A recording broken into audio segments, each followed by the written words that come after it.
하나님 말씀을 보겠습니다. 하나님 말씀은 여러분이 가지고 있는 페이퍼에 보면 시편 16편 8절부터 11절 말씀입니다. 오늘 말씀의 제목은 행복이 넘치시는 예수님입니다. 자, 시편 16편 8절부터 11절까지 같이 합독합니다. 내가 여호와를 항상 내 앞에 모시며 그가 내 오른쪽에 계심으로 내가 흔들리지 아니하리로다. 그러므로 나의 마음이 기쁘고 나의 영도 즐거워하며 내 육체도 안전히 살리니 이는 주께서 내 영혼을 수월에 버리지 아니하시며 주의 거룩한 자를 멸망시키지 않을 것임이니이다. 주께서 생명의 길을 내게 보이시리니 주의 앞에는 충만한 기쁨이 있고 주의 오른쪽에는 영원한 즐거움이 있나이다. 아멘. 자, 지난주의 말씀이 기억이 나시나요? 지난주의 말씀은 예수님이 십자가를 지시면서 어떻게 그 십자가의 고통을 감당하실 수 있으셨는가를 말씀을 드리면서 누구의 예를 들었죠? 야곱과 라헬 이야기를 들었습니다. 야곱이 형 에서의 눈을 피해서 외삼촌 라반의 집으로 도망가서 숨어 살면서 거기서 누굴 만나죠? 사랑하는 라헬을 한눈에 보자마자 반해버렸어. 그냥 그 언니도 있는데 하여튼 이 야곱의 눈에는 이 라헬을 한눈에 보자마자 반했습니다. 그런데 그 고대에는 결혼을 하려면 뭐가 필요하다 그랬죠? 지참금이 필요했습니다. 그런데 이 야곱에게는 뭐가 없어요? 지참금이 없어요. 몸뚱아리밖에 없어. 근데 누구랑 결혼해야 돼? 라헬이랑 결혼하고 해야 돼. 결혼하고 싶고 결혼해야 됩니다. 근데 지참금이 없으니까 뭘 줘야 돼? 그러면 자기 몸뚱아리를 줘야지. 그래서 외삼촌에게 뭐라 그러죠? 내가 외삼촌을 위해서 뭐 한다? 내가 종처럼 머슴처럼 7년 동안을 제가 노동을 해줄 테니까 7년이 되면 누구를? 내가 사랑하는 라헬을 나와 결혼시켜 주십시오. 그렇게 이야기한 거죠. 그래서 외삼촌이 가만히 보니까 뭐 돈 얼마 받는 것보다 뭐가 더 유익하겠어요? 아니, 건강하게 잘생긴 이 청년이 7년 동안 자기 일을 해준다니까 얼마나 감사해. 그래서 그렇게 해라. 그래가지고 이제 7년 동안 일을 합니다. 근데 그 낮에는 어떻게 돼? 이스라엘 땅에 가면 이 그 숲이 있는 곳도 있지만 대부분의 평지에는 이게 숲이 없어요. 그러니까 뭐예요? 얼마나 뜨겁겠어요. 이 필리핀이나 이 중동 지역이나 거의 비슷하거든요. 낮에는 막 더워요. 막 그러니까 얼마나 얼굴이 새카맣게 탔을 거 아니에요. 막 목이고 뭐고 손발이고 그냥 새카맣게 탔을 거란 말이에요. 햇빛에 끌어가지고. 그리고 밤이 되면 또 어떻게 돼요? 뭐 집에 양을 끌고 왔다 갔다 할 기계 아니란 말이에요. 어떤 데는 며칠씩 집을 떠나서 풀을 따라가다 보면 며칠씩 가서 거기서 머물러야 돼요. 그러면 낮에는 덥지요. 밤에는 또 뭐예요? 영하로 내려가는 거예요. 막 사막지대니까. 그러니까 막 밤이 되면 막 추워요. 막 그래 막 웅크리고 막 그냥 그러고 자는 거죠. 얼마나 힘들겠어요. 거기 끝나는 게 아니죠. 또 뭐예요? 이 양 냄새를 맡고 누가 옵니까? 사자나 곰이나 늑대 같은 것들이 와가지고 이 양을 물어가려고 된단 말이에요. 그럼 이제 이 야곱은 그 밑에 있는 목동들과 함께 뭐에 대해 싸워야 됩니다. 잃어버리면 그 물어내야 되니까. 그래가지고 막 뭐 싸우는 거죠. 막 보호하기 위해서 막 소리를 지르고 횃불을 가지고 막 그냥 뭐 싸우는 거예요. 그 얼마나 힘들겠어요. 삶이 고통스럽겠습니까? 뭐 집을 며칠씩 떠나 있어야 되고 뭐 그러니까 너무나 힘들었는데, 그런데 그걸 몇 년? 7년을 했는데, 그런데 7년이 뭐처럼 지나갔다? 어떻게 그럴 수가 있어요? 예? 그렇죠. 라헬 때문에. 왜 라헬 때문에 그랬을까요? 사랑하니까, 기쁘니까, 그리고 그와 뭐 할 생각을 하니까? 결혼할 생각을 하니까 너무 즐거워. 힘들어도, 아무리 힘들어도 뭐가 있으면?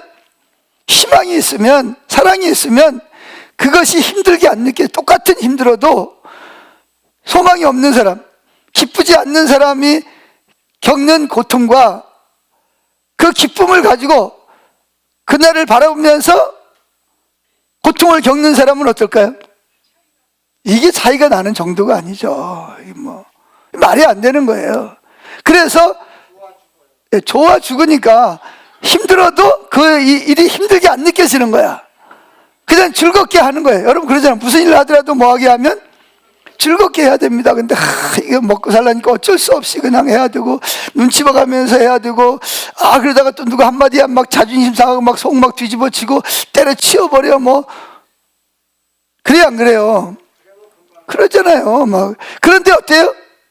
내가 사랑하는 사람, 내가 좋아하는 사람, 내가 기뻐하는 사람과 만나서 하나가 될 것을 생각하면, 그것만 생각하면 지금 내가 당하고 있는 이 고통이 고통으로 느껴지지 않는 거예요. 이건 아무것도 아니야. 그냥 쉽게 이겨나가. 그런데 그런 즐거움이 없이 희망이 없이 하루하루 살아가려고 하다 보니까 막 우울증 걸리고 막 속에서 막 상처받고 쓴뿌리가 막 올라오고 막 짜증이 막 나오고 막 그러다가 뭐예요? 이번에도 보니까 누가 또 자기 또 아버지를 또 그냥 죽인 게 아니고 막 난도질을 해서 막 죽이고, 이게 뭐냐? 쌓였던 게 이제 막 폭발을 하는 거예요. 막 그냥.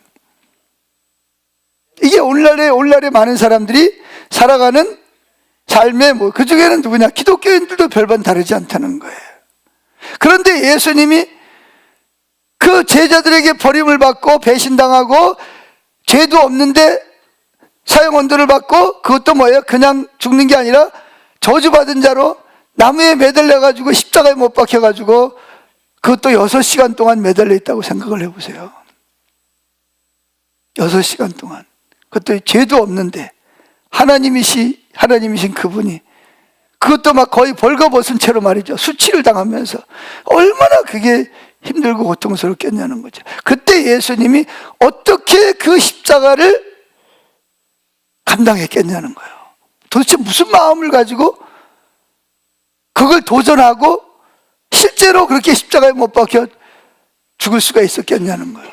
그때 예수님은 무슨 감정을 가지고 계셨겠냐는 거죠. 생각을 해보세요. 어떻게 예수님 그걸 이겼겠는가? 다른 사람들은 막 이를 빠득빠득 깔면서 막 저주하고 막 욕하고 막 그냥 그러면서 매달려서 죽어가는 거죠. 근데 예수님은 그 십자가에 매달렸을 때 어떤 마음을 가졌을까? 어떻게 그 고통을 이겨나갈 수 있었겠냐는 것입니다. 그걸 베드로는 이 시편 16편 8절부터 11절에 있는 말씀을 베드로는 성령이 충만해, 예수님이 죽으시고 부활하시고 승천하신 다음에 오순절날 성령이 임하면서 나가서 교인들이 막 기뻐가지고 그동안 예수님 돌아가시고 승천하시고 쓰니까 사람들이 막 안으로 막 문을 걸어 잠그고 혹시라도 나를 잡으러 오는 사람이 있으면 어떡하나, 혹시라도 나를 누가 알아보면 어디 가더라도 이렇게 가리고 다녔단 말이죠. 무서워가지고.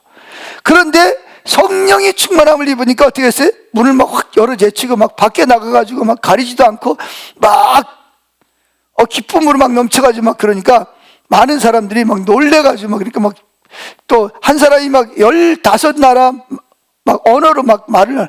분명히 베드로와 12 제자는 그냥 아람어나 히브리어로 말을 했을 거예요. 헬라어를 말을 했어요. 근데 듣는 사람들은 다 자기 나라 말로 들리니까 깜짝 놀라는 거예요. 그래가지고 이게 어쩐 일이냐 그러면서 막 사람들이 막 수천 명이 막 몰려온 거예요.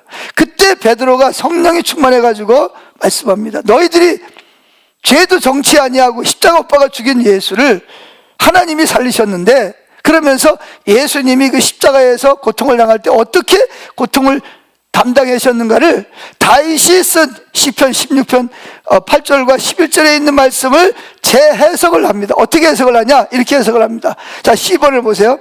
사도행전 2장 25절 같이 읽어봅니다. 시작. 다윗이 저를 가르쳐 가로되 내가 항상 내 앞에 계신 주를 배웠으며 나로 요동치 않게 하기 위하여 그가 내 우편에 계시도다. 그러므로 내 마음이 기뻐하였고 내 입술도 즐거워하였으며 내 육체는 희망에 거하리니. 28절. 주께서 생명의 길로 내게 보이셨으니 주의 앞에서 나로 기쁨이 충만하게 하시리로다 하였으니, 베드로는 다윗이 경험한 내용을 다윗이 예언했는데, 이거는 다윗에 대한 이야기가 아니고 누구 이야기로? 예수님이 이 고통의 십자가 앞에서 아버지가 예수님 앞에 계셨다. 자, 25절을 보세요.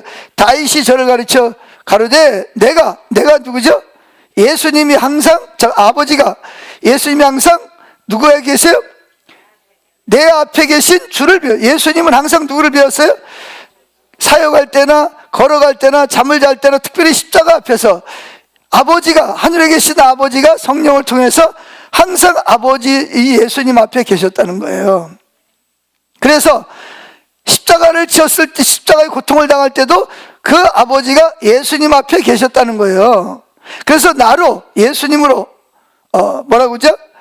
그 십자가의 고통으로 요동치 않게 하기 위하여 그 아버지가 어디 계셨다? 내 우편에 계셨다는 거예요. 항상 내 앞에 계시고 내 우편에 계셨다는 거예요. 그 결과 예수님이 어떻게 했냐?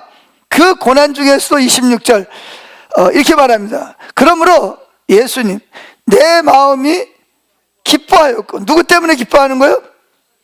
신부를 생각하며 아버지가 말씀하시기를, 애야 네가 이 내 신부들이 지은 죄값을, 신부들이 행할 수 없는 율법을 네가 행하고 네가 죄값을 치름으로 네가 뭐 할 거다? 그 신부들 너의 사랑을 깨닫고 너를 사랑하고 너의 신부가 되고 결혼식을 할 거라는 말씀을 하셨다는 거예요. 그러니까 예수님이 그 십자가를 앞에 두고도 뭐 하셨다? 마음이 기뻐할 수 있었다는 거예요. 왜? 지금 막 고통스러워도 내가 이 고통을 통해서 후에 일어날 내 신부들과 하나가 될 생각을 하니까 그 고통을 이겨나갈 수 있는 마음의 기쁨이 생겼다는 것입니다. 그 기쁨으로 고통을 감내하고 이길 수 있었다는 거예요. 할렐루야. 두 번째, 내 입술도 즐거워하였다. 여러분, 예수님이 다른 강도들은 십자가에 못 박혀가지고 막 자기를 십자가 못 박은 자를 이놈아 죽여라, 넌 저주받을 거야, 넌 지옥에 떨어질 거야 막 욕하고 내가 귀신이 돼서 나타날 거야 막 그런 이야기를 욕을 막 했어요. 근데 예수님은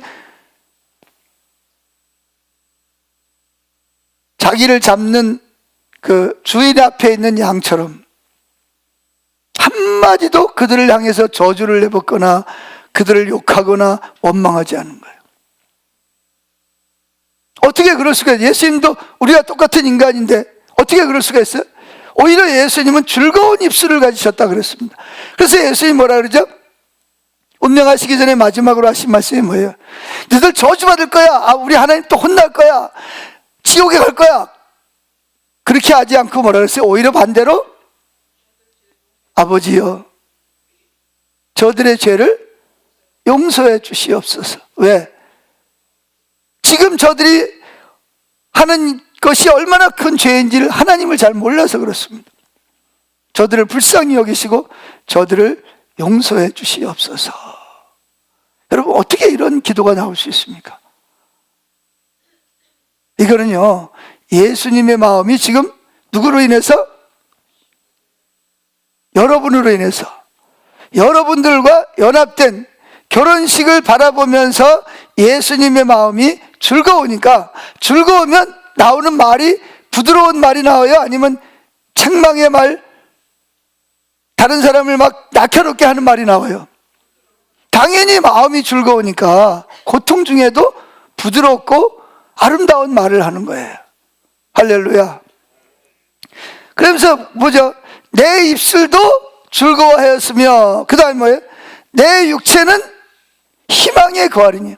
내 육체도 뭐예요? 내가 비록 죽지만 아버지가 나를 부활할 것에 대한 부활의 희망이 있는 거예요. 28절을 봅시다. 시작. 주께서 생명의 길로 내게 뭘 보였어요? 내가 비록 죽음 앞에 있지만 이것은 끝나는, 죽음으로 끝나는 생명의 길이 내게 보이셨다는 거예요. 그래서 보세요. 주의 앞에서 누구로? 예수님, 나로 기쁨이 충만하게 하시리로다 하였으니 그랬습니다. 그러니까 예수님께서 이 땅에 오셔서도 마치 십자가 앞에서도 그냥 우리가 보기에는 예수님 십자가 그럼 뭐만 생각이 나죠? 막 고통스러워가지고 막 그냥 막 그냥 막 눈물을 흘리고 막 그냥 피가 뚝뚝 떨어지고 막 그냥 힘들어가지고 막 이것만 생각하잖아요. 그죠? 아니라는 거예요. 그런 고통도 있었지만 예수님은 그 십자가 위에서도 뭐가 있었다? 마음이 즐거웠고 입술이 기쁜 말을 하고 그 다음에 뭐예요? 희망이 있고 그 다음에 뭐였다? 기쁨이 충만했다는 거예요. 근데 이게 이해가 안 되잖아, 그죠? 어떻게 그럴 수가 있냐. 그래서 대부분이 많은 사람들은 십자가 생각하면 그냥 고통 생각, 인상 찡그려 그냥 빨리 이게 지나가야 되는데 그냥 이런 걸 생각을 하는데 성경은 그렇게 말하고 있지 않다. 성령에 충만한 베드로가 말을 하는 거예요. 지금 성령의 감동을 따라서. 그게 아니라 예수님은 그렇죠. 그 십자가 위에서도 누굴 생각하면서 야곱이 라헬을 생각하면서 14년을 수일처럼 즐겁게 지낼 수 있던 것처럼 예수님도 저와 여러분을 사랑하는 저와 여러분을 하나 되는 것을 상상을 하고 그것을 바라보면서 즐거워하시고 기뻐하시고 기쁜 입술을 가졌다는 거예요. 할렐루야. 자, 그래서 여기에서 우리는 이 예수님께서는 이 세상에 계시는 동안 기뻐했을까요? 아니면 인상 쓰고 심각한 거룩해야 돼 인상 쓰고 다녔을까요? 예수님은요 늘 기뻐하시고 즐거워하셨어요. 예수님 생각하면 뭐 해야 돼요? 늘 기뻐하고 즐거워하고 그냥 기쁨이 넘치는 예수님을 바라볼 수 있기를 축복합니다.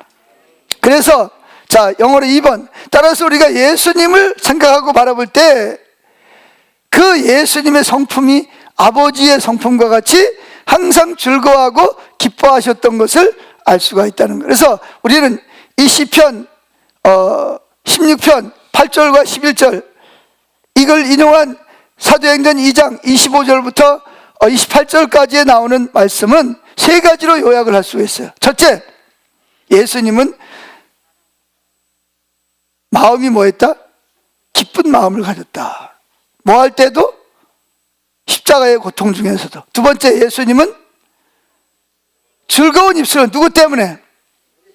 그렇죠. 저와 여러분을 생각하면서 바라보면서 저와 여러분들과 함께 사랑을 나눌 걸 생각하면서 즐거운 입술을 가졌다. 세 번째, 예수님은 사랑하는 신부들로 인하여 그 고통 중에도 기쁨이 그냥 기쁜 게 아니라 뭐예요? 기쁨이 충만하셔도. 충만이라는 거는 뭐예요?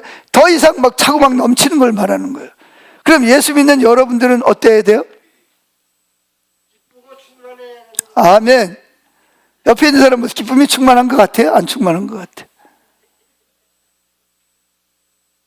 같아요? 예. 이제 앞으로 지금 점점 더 기쁨이 충만하게 될 줄로 믿습니다. 아멘. 자, 예수님은 이 기쁜 마음 때문에, 즐거움 때문에, 희망 때문에 지금 당하는 고통과 아픔들을 어떻게 했다? 그것을 쉽게 감당하고 이겨나갈 수가 있었다는 거예요. 이게 왜 중요하냐면 오늘 예수 믿는 사람들의 얼굴을 보면 아주 근엄해요. 거룩해 그냥. 그래서 많은 사람들은 거룩 그러면 어떻게 돼요? 말도 안 하고 근엄한 걸 거룩이라 그래요. 근데 성경은 거룩이 뭐냐? 거룩은 기쁘고 즐겁고 행복해야 거룩한 거예요. 아멘. 그래서 이제 뭐 일반 교회 가면 부르면 거룩 이게 거룩이라고 해요. 그래서 착한 척, 기쁘지도 않은데 기쁜 척, 화가 나지만 어떻게 화내면 거룩하지 않으니까 화를 삭혀 막 안에다 막 집어넣어. 그리고 뭐야? 그냥 미소를 지어. 근데 속에는 뭐야? 부글부글 끓어올라 그냥.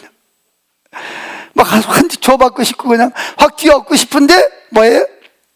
그러면 거룩하지 않으니까 뭐 그럴 수 있죠. 뭐 사랑합니다, 용서합니다. 근데 속에는 뭐예요? 그래서 예수님이 벌써 이 해칠한 무덤이요. 겉과 속이 다르다는 거예요. 이게 바리새인들의 거룩입니다. 근데 세상에서 가장 거룩하신 예수님은 뭐였어요? 늘 기쁘고 즐겁고 행복했습니다. 여러분, 우리가 예수님의 성품을 깨닫게 되면 우리도 이 세상을 살아가는 동안 힘들고 어려울 때가 많이 있잖아요. 아플 때도 있고, 그렇죠. 억울할 때도 있고, 뭐 원수들로부터 꽉 둘러싸여 있어요. 이거 지금 부도 안 먹으면 부도 나고 집에서 쫓겨날 지경이 된 사람도 있잖아요. 힘들고 어렵다, 몸도 아픈 경우도 있고, 뭐 길이 꽉 막힌 사람도 있잖아요. 이런 사람들 어떻게 이걸 어려움을 극복해 나가냐는 거죠. 그러니까 뭐야, 그냥 주여, 기도해도 응답도 없는 것 같고, 안 도와주시는 것 같고, 나 혼자만 고통을 당하는 것 같아. 그러니까 막 인상을 쓰면서 막 몸부림을 막 치는 거죠. 그런데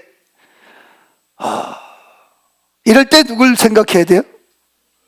예수님을 바라봐야 됩니다. 믿음의 주여 온전케 하시는 예수를 바라보자. 할렐루야. 그 예수님은 어떤 예수님? 즐거워, 그 고난 중에서도 십자가 앞에서도 죄 없는데도 억울함을 당하고 십자가에 못 박혀서 그 견딜 수 없는 고통 중에서도 저와 여러분들과 연합할 것을 바라보면서 즐거워하고 기쁨으로 승리하셨듯이, 여러분, 기쁘고 즐겁고 행복하면요, 아무리 비바람이 몰아치고 고난이 와도 뭐예요? 거기에 그것 때문에 시험 들고 그것 때문에 넘어지고 그것 때문에 좌절하지 않습니다. 오히려 그 환난과 고통을 이기고 뭐예요? 앞으로 나가게 될 줄로 믿습니다. 태풍아 불어라, 북풍아 불어라. 아가서에 그러잖아, 그죠? 북풍아 불어라. 남풍도 하는 일이 잘 되고 형통하고 자식들이 잘 되고 사업마다 잘 되고 뭐예요? 건강하고 기도하면 응답이요. 그거 남풍이야. 좋아요. 그것도 좋지만 뭐도 좋다? 북풍도 좋다는 거예요. 왜? 내가 예수님의 사랑스러운 신부니까, 예수님 때문에 기뻐하기 때문에 하는 일이 하나님이 축복을 주셔서 잘 되는 것도 감사하지만 때로는 하나님이 나를 빚으시고 연단하시고 나를 징계하시고 그래서 내가 원치 않는 어려움이 와도 그것도 감사하다는 거예요. 왜? 내 마음속에 예수님으로 말미암아 기쁨이 넘치고 감사가 있고 뭐예요? 즐거움이 있기 때문에, 행복하기 때문에 능히 내가 뭐예요? 그것들을 이겨나가. 그래서 신부는 뭐라 그러냐? 남풍아 불어라. 남풍은 축복이잖아요. 좋습니다. 할렐루야, 감사합니다. 그런데 뭐도 이제는, 전에는 북풍이면 안 돼요, 안 돼요, 그거는 절대로 남풍만 주세요. 그런데 이제는 북풍아 불어라. 북풍도 좋다는 거예요. 그것 때문에 내가 더 뭐예요? 더 강해지고 더 연단을 받아서 더 승리할 수 있는 그런 계가를 하나님이 주신다는 거예요. 그래서 여러분, 이 예수 믿는 사람들이 왜 전도를 안 하는가 제가 생각해 봤어요. 왜 예수 믿으라는 말을 하는 걸 힘들어 하는가? 그랬더니 이유가 있더라고. 그 이유가 첫째 뭐냐? 자기가 예수 믿는 게 힘들어. 자기 자신이 예수 믿는 게 즐겁지를 않아. 행복하질 않아. 나도 안 행복한데 내 가족들 보고 다른 사람 보고 어떻게 예수 믿으라 그러겠어요. 근데 만약에 여러분들이 정말 예수 믿고 즐겁고 행복하다, 그러면 어떻게 돼요? 다른 사람 보면 이 좋은 일을 뭐 하고 싶어요? 나누고 싶죠. 자랑하고 싶잖아요. 그러니까 자랑하는 거예요. 야, 내가 예수 믿었더니 이렇게 됐더라. 예수 믿어라. 막 그러는 거예요. 그때 내가 예수 믿고 보니까 뭐 이것도 하지 마라, 저것도 하지 마라, 이건 해라, 이건 하지 마라, 와, 이게 너무 힘드네, 예수 믿는 게. 또 자기 힘으로 그걸 해나가려고 하다 보니까 또 잘 안 되잖아요. 그러니까 죄책감 오고, 이게 예수 믿는 게 너무 힘드네. 그 어떤 분은 그래, 교회 갔더니 뭐라 그러죠? 헌금통 돌리면서 뭐라 그래요? 돈 대놓으라 그러더라. 그 교회는 돈 있는 사람이 많이 다닐 수 있는 거야. 또 헌금하는 게 부담스러운 거야. 누가 억지로 헌금하라 그랬나? 근데 어떻게든 헌금 받고 네가 오니까 이거 안 할 수도 없고. 그래, 안 그래? 솔직히 저 좀 쳐다보세요. 좀 잘생긴 저 좀 쳐다보셔. 다른 사람도 헌금하는데 나만 안 하는 것 같고 뭐라 그럴 것 같아. 또 막 헌금하면 막 칭찬해주고 막 잘했다 그러고, 근데 그렇지 않는 나는 아는 채도 안 해주고. 그러니까 이게 예수 믿는 게 별로 안 즐거운 거예요. 내가 안 즐거운데 누구 보고 뭐 예수 믿으면 복 받는다고, 예수 믿으면 뭐 즐겁고 뭐 행복하다고 누구 보고 이야기를 할 거예요? 천국은 뭐냐? 천국은 행복한 거잖아요. 천국은 즐거운 거잖아요. 맞아요, 틀려요? 천국은 고통이 없는 것이잖아요. 아멘? 아픔이 없는 것이잖아요. 죽음이 없는 것이잖아요. 그래서 우리가 천국을 바라는 거 아니요? 근데 지금 예수를 믿는 것이 바로 즐거움이고 행복이라면 왜 우리가 예수 안 믿는 가족 그냥 내비두면 지옥, 이 즐거움을 맛보지 못하고 맨날 힘들고 어려워하는 사람을 보면서 왜 복음을 전하지, 예수를 믿으라고 전하지 않느냐는 거죠. 그건 내가 예수 믿는 게 별로 행복하지 않기 때문에 그런 거예요. 맞아요, 틀려요? 솔직히 말해서. 그래서 뭐 그냥 교회에서 뭐 한다 그러면 하긴 해야 돼. 하긴 싫은데 뭐 하나님의 일을 또 자기 일을 하라 그러니까 또 뭐 내가 직분이 뭔데 이거 안 하면 또 눈치 보이고, 그러니까 뭔가 해야 돼. 그래서 뭐 하긴 하는데 별로 즐겁질 않아, 행복하질 않아. 근데 누구 보고 예수 믿으면 행복한다, 예수 믿으면 즐겁다라고 누구 보고 이야기할 거냐는 거죠. 이 신앙생활 다 잘못하고 있는 거예요 지금. 전도하라 그러니까 그냥 억지로 그냥 지옥 안 가려면 예수 믿으려면 믿게 해야 된다, 그래서 하는 거지. 지금 별로 안 즐겁잖아요. 행복하지 않잖아요. 왜 그러냐는 거예요. 아니 예수님이 십자가를 지으면서도 내 앞에 계시고 우편에 계시는 아버지로 인해서 네 신부들로 인해서 즐거워하고 기뻐하는데 우리 왜 예수님과 결혼하고 또 신부인데도 불구하고 왜 즐겁지 않고 행복하지 않냐는 거예요. 왜 조금만 어려운 일이 있으면 시험 들고 못 일어나고 교회를 떠나냐는 거예요.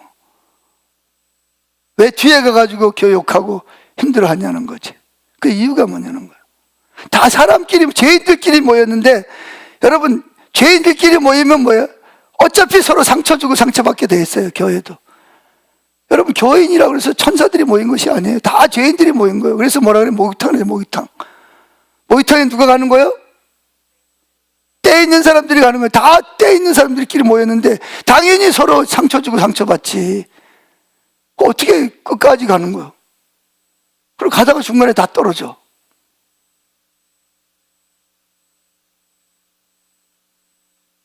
뭐 때문에 시험 들었다, 뭐 때문에 뭐 했다, 뭐 때문에 뭐 했다, 다 이유는, 여러분 공동묘지에 가보세요. 이유 없이 죽은 사람이 누가 있는가? 다 이유가 있어 죽은 거예요. 그래서 제가 아마 이 즐거움에 대한 예수님의 기뻐하심, 하나님 기뻐하심을 이야기를 하면 아마 여러분 중에 그런 분이 있을 거예요. 듣기는 좋은데 너무 좋은 이야기만 하는 것 같아. 좀 야단도 좀 치고 좀 뭐 무서운 이야기도 좀 해야지. 뭐 그런 분들, 그런 사람도 있어요. 그럴 때도 있죠. 그래 지금 하나님이 저에게 저도 배워나가는 거예요. 배워나가는데 하나님께서 여러분 열심히 공부해가지고 행복한 게 좋아요? 행복하기 때문에 열심히 공부하는 게 좋아요? 그리고 공부하기 싫은데 행복하면 공부하고 싶어요? 안 하고 싶어요? 공부하게 되잖아요. 근데 네가 열심히 공부하면 행복해져. 그러니까 열심히 공부해. 그럼 그거 믿고 공부하는 사람은 아주 극소수에 불과해요. 근데 뭐 하면? 행복하면 공부 열심히 하게 돼요? 안 하게 돼요? 당연히 하게 되죠. 그래서 제가 전도도 이래 보니까 전도 안 하는 이유가 뭐냐? 전도하는 사람은 기뻐요. 성령이 충만해가 즐거워요. 그러니까 전도하는 거예요. 막 나가서 막 열심히, 내가 너무 기쁜 거예요. 예수 믿고 나니까 너무 행복한 거예요. 병도 낫죠. 안 되던 자녀들도 돌아오고 또 기도 응답도 되고 하나님의 사랑이 너무 좋은 거예요. 그러니까 막 예수 믿으라고 막 자신 있게 막 확신을 가지고 이야기를 하는 거예요. 그러니까 막 기도하면 병도 낫고 귀신도 떠나가고 막 역사가 막 나타나잖아요. 근데 예수 믿어도 별로 행복하지도 않고 즐겁지도 않아. 오히려 뭐 교회 가면 시험거리, 저 꼴 보기 싫은 저 인간 옆에 앉아가지고 저거 말이야 좀 안 나왔으면 좋겠는데 내가 안 나와야 되나 뭐 그런 생각이 나고 있고 그러니까 이게 행복하겠어요? 예수 믿는 게 무슨 즐거움이 있겠어요? 생각을 바꿔야 됩니다. 아멘. 예수님을 기대하세요. 예수님을 기대하세요. 예수님은 여러분을 사랑하고 기뻐하고 즐거워하시고 행복하신 예수. 예수님만 생각하면 막 활짝 웃으면서 그냥 나를 막 끌어안으시고 막 그냥 입을 맞추시고 막 사랑한다 그러고, 내가 네 어려운 거 안다 그러고, 내가 널 도와줄 거라 그러고, 내가 너를 지금 인도하고 있고, 내가 너를 주님 앞으로 당당하게 나가게 할 거라고. 그런 주님을 여러분들이 진짜 뵙고 그분과 교제한다고 생각하면 여러분의 삶이 얼마나 신나고 즐겁겠어요. 어제도 제가 새벽 4시 반에 인천에 떨어져 가지고 여기 왔다 그랬더니 어떤 목사님, 피곤해서 어떻게 해요? 힘들지 않으세요? 자꾸 다른 사람 나를 자꾸 피곤하게 만들려고 그래. 나는 지금 진수가 결혼하는 것 때문에 정말 신나가지고 말이죠, 막 흥분이 돼가지고 막 피곤한 줄도 모르고 있는데 자꾸 나를 붙잡고 피곤하지 않으세요? 얼마나 힘들어요. 그러니까 괜히 피곤해 막 몰려오는 거야. 막 난 지금 진수만 생각하면 막 그냥 막 신나가지고 막 즐거운데 말이죠. 할렐루야. 제가 어제 주례할 때 피곤한 것처럼 보였어요? 즐거워 보였어요? 그래 날 보고 어떻게 전혀 안 피곤해 보이냐고. 그럼 내가 피곤하란 말이야 그러면? 내가 사랑하는 진수가 결혼하는데, 도희가 결혼하는데 내가 즐거워가지고 지금 주례 서는데 막 신나가지고 그런데 자꾸 날 보고 왜 안 피곤하다고 그러냐는 거예요. 예? 내가 피곤해야 되겠어? 이래가지고 진수 뭐 이래야 되겠어? 똑같은 환경에 처해도 신나고 즐겁고 행복하면 뭐예요? 피곤이 왔다가 뭐예요? 한 길로 왔다가 그러고 7길로 도망가는 거예요. 여러분, 행복한 사람이 공부하고 행복한 사람이 일하는 게 좋아요? 아니면 그냥 기분 나빠가지고 억지로 그냥 시켜서 하는 게, 그걸 보는 게 좋아요? 행복한 게 좋죠. 그래서 예수님은 뭐예요? 항상 기뻐하라 그래. 행복하라는 거예요. 왜? 예수님도 기뻐하셨으니까. 심지어 십자가 위에서도 행복하셨으니까. 아멘? 그때 왜 예수 믿는 사람이 맨날 인상 찌그리고 속에는 부글부글 끓으면서 겉으로는 그냥 웃는 척 괜찮아 그러면서 속에는 막 요렇게 이래가지고 말이죠. 너 두고 보자. 너 나가다가 확 저주나 받으라 뭐 이런 생각을 하고. 그리고 왜 신앙생활을 하냐는 거예요. 그게 마치 거룩한 것처럼. 거룩은 즐거운 거예요. 기쁜 거예요. 그래야 마음 속에서부터 뭐가 올라와요? 진심으로 기쁜 말을 상대방에 대해서 할 수 있는 거예요. 자, 예수님이 얼마나 즐거웠는가 봅시다. 히브리서 1장 8절 맨 아래 읽어봅니다. 시작. 그러나, 자, 이쪽 맨 아래 보세요. 히브리서 1장 8절 시작. 그러나 아들에 대해서는 못 찾았어요? 예? 3장에 나와요? 3쪽에 나와요? 왜 이게 또 틀려? 자, 읽어봅시다. 그러나 아들에 대해서는 주님의 보좌는 영원할 것이며 주님의 나라는 공평으로 다스릴 것입니다. 주님께서 옳은 것을 사랑하시고 악을 미워하심으로 하나님께서 함께 다스릴 자로 주님을 선택해서 기름 부으셨습니다. 그러더니 뭐래요? 왜 기름을 부으셨냐? 답이는 왜냐하면 주님의 하나님께서 그 누구보다도 더 큰 기쁨을 주실 것입니다. 자, 이 세상에서 제일 행복하게 사는 사람이 누구였어요? 예수님이었단 말이에요. 지금 히브리 기자가 그 이야기를 하는 거예요. 많은 사람들이 기쁘고 즐겁게 살았지만 그 중에서 제일 행복하고 즐겁고 기쁘게 사는 사람이 누구다? 예수님이라는 거예요. 여러분, 예수님 생각하면 예수님 기뻐하고 즐거워했을 것 같아요? 아니면 늘 힘들고 어려운 길을 걸어갔을 것 같아요? 많은 사람들이요, 예수님 생각하면 예수님 힘들고 어렵고 배고프고 막 그냥 십자가에서 막 고통당하고 땀 흘리고 이런 것만 생각을 해요. 근데 성경은 반대로 이야기를 해요. 하나님이 예수님을 택해가지고 예수님에게 뭐 기름을 부었는데 무슨 기름 부음? 세상에서 누구보다도 기쁘고 즐겁게 사역하고 살도록 기쁨의 기름 부음을 부으셨다라고 성경이 말하고 있습니다. 그러니까 오늘날 우리가 하나님을 잘 모르고 반대로 하는 경우가 너무나 많아. 아멘. 물론 예수님은 화도 낼 수 있고 슬프고 비통함도 알았어요. 또 책망할 때도 있었어요. 그러나 예수님의 즐거움은 이러한 것들과는 비교가 안 될 만큼 예수님의 마음은 온통 기쁘고 즐거운 마음으로 마음이 가득 찼고 그의 입에서 나오는 말도 심지어 십자가 위에서 고통 중에서도 죽어가면서도 뭐라 그래, 이놈들 저주받아라. 그러면 진짜 큰일 났을 거야 아마. 그렇지 않아도 막 하나님 막 천둥치고 막 지지 일어나고 번개치고 막 하는 데다가 예수님까지 막 한마디 했으면 천군 천사들이 와가지고 막 폭탄을 터뜨렸을 거 아니에요. 근데 예수님의 입술은 즐거운 입술인지라 마지막 그 고통 중에 죽어가면서도 아버지, 나의 사랑하는 아버지, 저들의 죄를 용서해 달라고. 저들이 하는 짓을 알지 못하기 때문에 저런 이 즐거운 입술을 가지고 계셨다는 거예요. 아멘. 그래서 왜 즐겁냐? 아버지가 즐거워하시기 때문에 아들도 즐거워하시는 거예요. 특별히 아들은 누굴 바라보면서? 야곱이 14년 동안 나이를 생각하면서 그 고통이 고통으로 여기지 않고 즐거움으로 여겼듯이 예수님도 십자가에서 자기 신부들을 생각하면서 즐거움으로 그 십자가의 고난을 넉넉히 이기고 승리하신 줄로 믿습니다. 아멘. 여러분, 우리가 예수님에 대해서 똑바로 성경대로 믿어야 됩니다. 물론 예수님은 화를 낼 때도 있고 또 책망할 때도 있지만, 그러나 대부분의 하나님은 즐거워하시고 기쁨으로 살으셨다는 거예요. 그래서 우리가 그 예수님이 성품을 바라보고 그분을 추구할 때 우리 마음속에 뭐가 생기죠? 사랑받잖아요. 나 때문에 주님이 즐거워하고 하나님 기뻐하신다는 걸 알잖아요. 그러니까 내 마음에도 사랑이 생기고 즐거움이 있고 행복이 있으니까 어떻게 돼요? 하나님 말씀하시면 순종하고 싶어요? 거역하고 싶어요? 이게 바로 비결이거든요. 그냥 하기 싫은데 안 해? 너 지옥 가고 싶어? 너 저주받을 거야? 그래서 하는 거 하고, 그냥 주님이 나로 인해 즐거워하고 기뻐하고 막, 그래서 내 마음이 막 행복하고 막 신나. 그래서 즐거움으로 하나님 말씀하시면 말씀만 하세요. 뭐 할까요? 죄 다 한다니까요. 다른 거예요, 여러분. 근데 오늘날에 많은 사람들은 교회 올 때 뭐 야단 맞으려고 와. 그래, 뭐 쓰고 와? 투구 쓰고 와. 투구 쓰고 와가지고 때리십시오. 내가 잘못한 거 아니까 맞겠습니다. 그래, 막 야단쳐. 그럼 시원하다. 이제 시커 맞았네. 이제 도로 손 벗어놓고 또 가서 또 그렇게 살아. 다음 주날 또 와가지고 또 집어쓰고 때리십시오.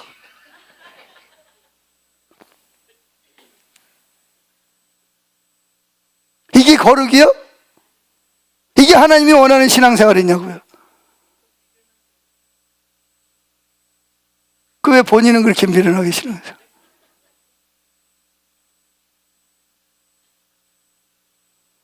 하나님은 때로는 우리를 징계도 하셔요. 근데 히브리서 12장이면 어떤 사람을 징계하신다고요? 사랑하고 기뻐하는 자를 징계하신다 그랬어요. 할렐루야. 그러니까 여러분들이 지금 환경이 어려울지라도 하나님 나를 기뻐하시기 때문에, 나를 사랑하시기 때문에 나를 생명의 길로 인도하시기 위해서 나를 징계하시고 책망하시는구나. 할렐루야. 책망을 받으면서도 낙심하지 않고 시험에 안 드는 거예요. 할렐루야. 이게 바로 우리가 하나님이 원하는 신앙생활이라는 거예요. 그래서 예수님께서는, 제가 이게 설교하면서 참 회개 많이 했습니다. 왜 그러냐? 옛날에요, 제가 이렇게 애들 데리러 한 바퀴 돌잖아요. 그러면 그 굴비처럼 애들이 따라왔어요.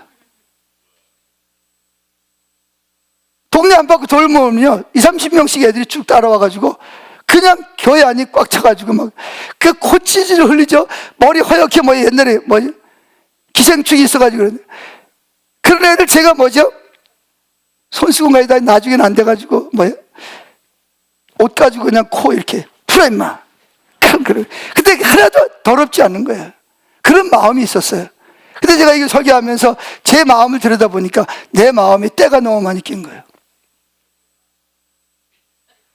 나한테 이익이 되는 사람이 있으면 반가운데 그렇지 않은 사람이 있으면 별로 안 반가운, 내 저 깊은 곳에 그런 게 있는 것을 제가 이 설교 준비하면서 제가 발견했습니다.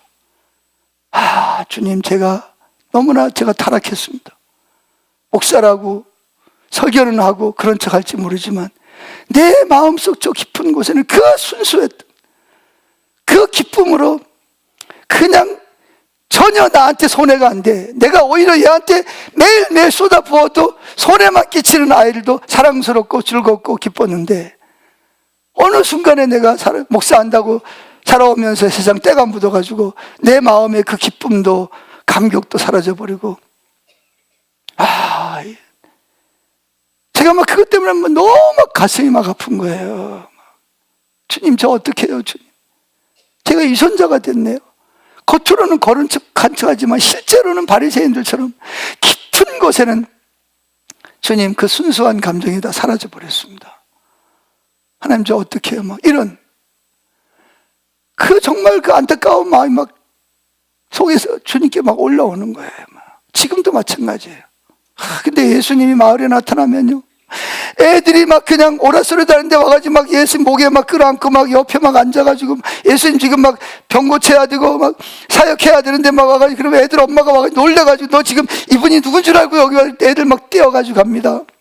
그리고 저녁 식사 때 너 왜 갑자기 너희들 예수님께 쫓아가서 그 목을 안고 막 그러냐 그랬더니, 예수님이요, 난 예수님이 어떤 마음을 가지고 있는지 알아요. 예수님 마음이 정말 나를 좋아하고 갈망하는 걸 내가 느꼈걸랑요. 애들은요 순수하니까 금방 알아요. 예수님 어린아이들은요, 저 사람 마음속에 나를 좋아하는지 안 좋아하는지, 좋아하되 아무런 이유 없이 있는 그대로 나를 좋아하는지 안 좋아하는지를 금방 알아요, 아이들은요. 그리고 그 사람을 따릅니다. 근데 예수님의 제자들은요, 나는 예수님 제자의 배지 딱 달고요, 계급장 딱 달고요, 바리새인처럼 나한테, 애들은 별로 나한테 도움이 안 되잖아요. 그러니까 애들을 안아주는 거는 이건 왠지 모르게 껄끄러운 거예요. 근데 예수님은 그냥 아무런 바라는 거 없이 그냥 있는 모습 그대로 좋아하고 사랑하는 거예요. 코를 흘리던 머리가 허옇게 됐건 또 옛날에 뭐가 있어요? 이렇게 그거 해봤어요, 여러분? 등잔불에다가 사사사삭 한 거 봤어요? 석회. 이가 있어가지고 막 머리에 막 희가 막 걸어다녀, 막 기어다녀, 막. 그래 또 데려다 참비까지 막 빚어주면 그 하얀 이가 막 우주도 막 쏟아져 막. 그런데도 불구하고 그냥 걔들이 그냥 너무 사랑스러운 거예요, 그냥.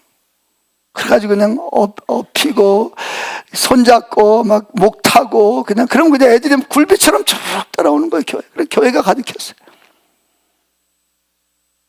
제가 수십 년 동안 그걸 잊어버리고 살았더라고요. 제가 여러분이 평촌에 있을 때만 하더라도 자전거 타고 다니면서 중고등부 애들을 3년 만에 제가 200명을 전도했다니까요. 내가 가면 그냥 애들이 따라와요, 그냥. 그런데 제가 그걸 언제 깨달았냐? 이 설교를 준비하면서 내 마음을 제가 들여다보니까 그때 그 순수한 마음, 기뻐하고 즐거웠던 마음이 사라져버린 거예요. 그저 의무감 때문에. 내가 목사니까 이렇게 해야지. 그걸 보면서 제가 얼마나 마음이 힘들겠습니까? 지금도 설교하면서 주님 앞에 너무 죄송하고, 제가 이걸 회복해야 되는구나.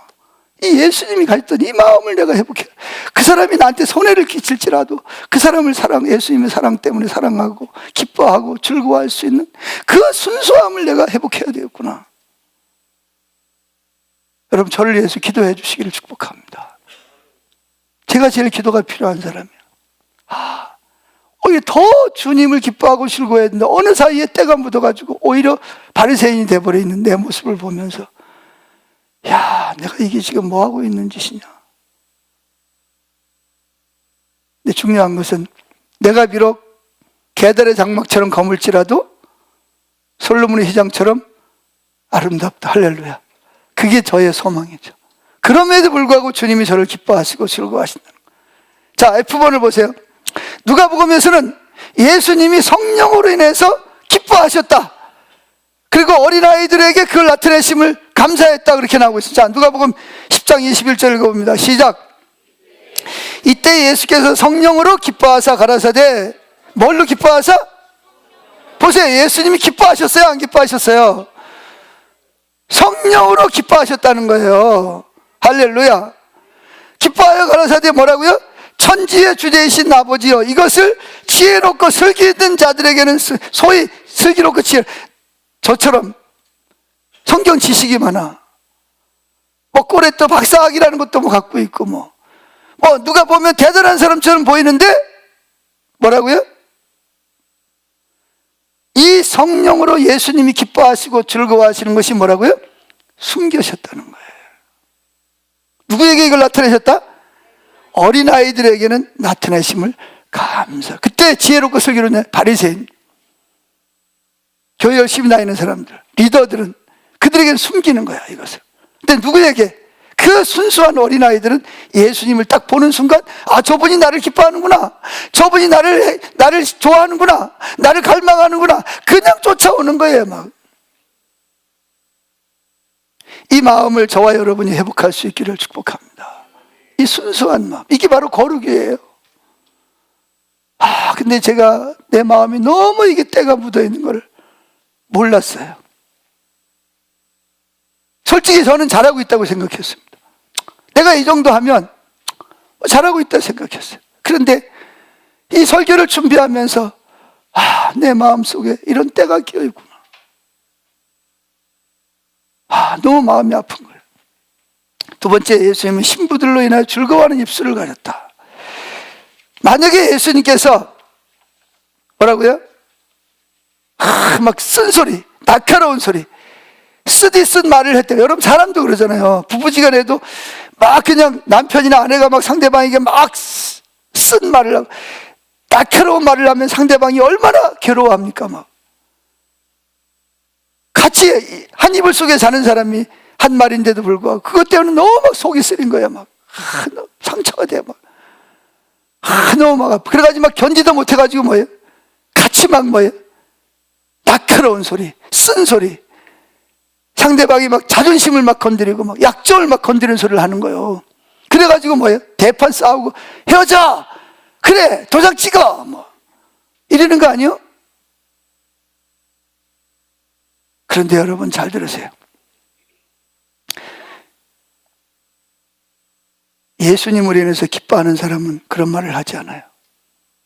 그런 말이 여기까지 올라와도 주여 믿습니다. 죽어라. 난 죽었다. 옛사람이 난 죽었다. 따라합시다. 옛사람인 나는 이미 죽었다. 그 말을 뭐예요? 쏙 집어넣는 거예요. 할렐루야. 이게 주님께 주님을 바르면 주님이 그렇게 하신다니까요. 그리고 막 날카로운 말을 하고 싶고 상처 주는 말을 하고 싶어. 우리 그래서 누가 상처받으면 막 속이 막 후련하잖아. 그죠? 그게 여러분 사탄이 하는 짓이에요. 그 말을 막 하고 싶지만 그래, 너는 나한테 그 말 해. 그러나 나는 예수님을 바라보기 때문에 즐거운 입술로 말을 할 거야. 축복합니다. 예수님을 축복합니다. 그러면서 주님의 십자가를 바라보는 거예요. 십자가 위에서 나를 즐거워하신 주님을. 그럼 막 그냥 상처받으라고 막 했는데 상대방은 상처를 안 받네. 그러니까 뭐예요? 이게 뭐야? 왜 상처 안 받는 거야? 지나간 다음에 뭐예요? 내가 성령께서 비춰준 네가 잘못했다고. 그래서 뭐예요? 다시 화해하고 깨닫게 되는 거예요. 근데 이 사람도 감정이 나도 주님 안 바라보니까 그냥 부딪혀가지고 그냥 뭐 못 사네 사네 뭐 각방 쓰네 뭐 별거 하네 뭐 친정에 뭐 보따리 싸가지고 가네 뭐 아니면 요즘은 또 친정으로 가는 게 아니라 남자가 또 자기 집으로 또 들어가잖아요.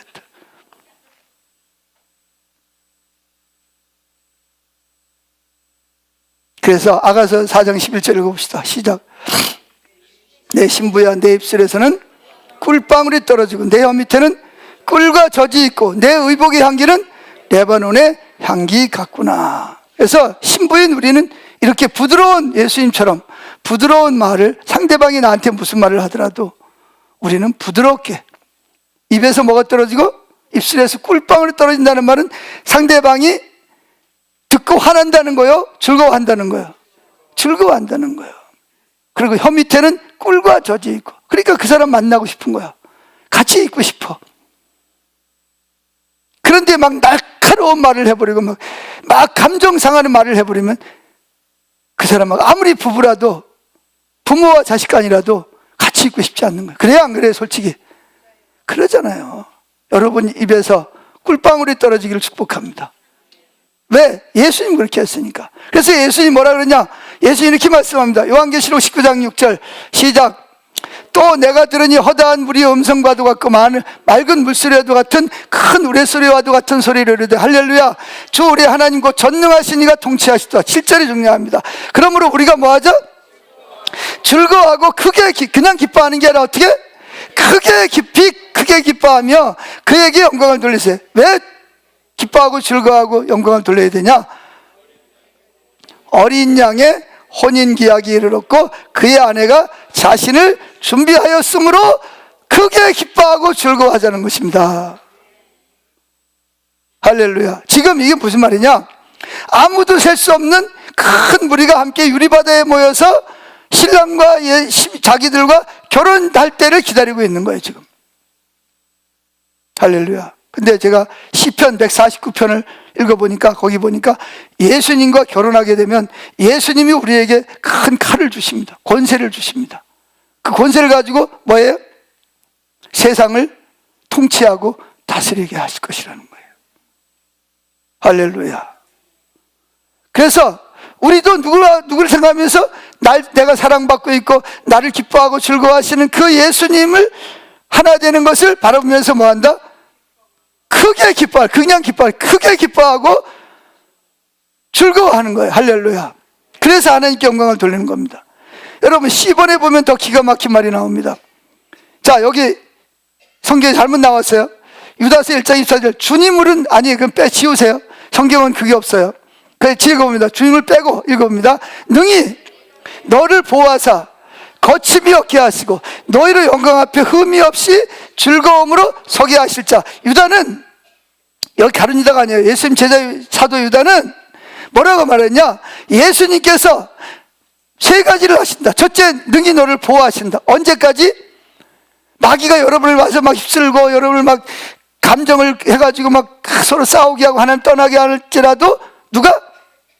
하나님이, 예수님이 여러분을 보호하신다는 거예요. 둘째, 거침이 없게 하신다는 거예요. 주님 앞에 나가는데 장애물을 치워주시고. 세 번째, 너희로 그 영광 앞에, 하나님 보좌 앞에 어떻게 해요?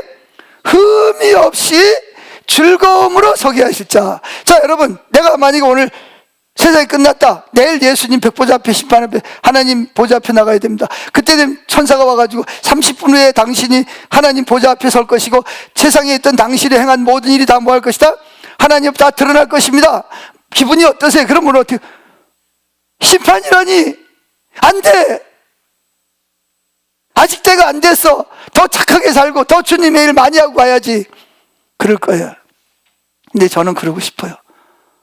아, 천사님, 제가 이 날을 얼마나 기다려왔는데 주님이 나를 보호하시고 흠이 없이 즐거움으로 하나님 보좌 앞에 서게 하신다고 그랬습니다. 내가 비록 세상에 살 동안에는 후회할 일들이 많이 있지만 그래도 주님으로 인해서 흠이 없이 기쁨으로 주님 보좌 앞에 서게 될 것이고 주님은 저를 칭찬하고 기뻐할 것입니다. 전 그렇게 대답하고 싶어요. 여러분 다 그렇게 될 수 있기를 축복합니다. 그게 우리 자원으로는 불가능한 거예요. 우리가 어떻게 우리를 보호합니까? 하나님 보호하시고 어떻게 우리가 우리 흠이 없는 자가 됩니까? 우리 원래 흠이 많은데 근데 주님이 흠을 다 가져가 있어요. 우리가 어떻게 기쁨으로 하나님 보좌 앞에 섭니까? 근데 주님이 우리를 기쁨으로 보좌 앞에 세우신다는 거예요. 여러분 7년 대환란 걱정하지 마세요. 여러분의 힘으로는 어차피 못 가요. 누가 보호하셔야 돼요?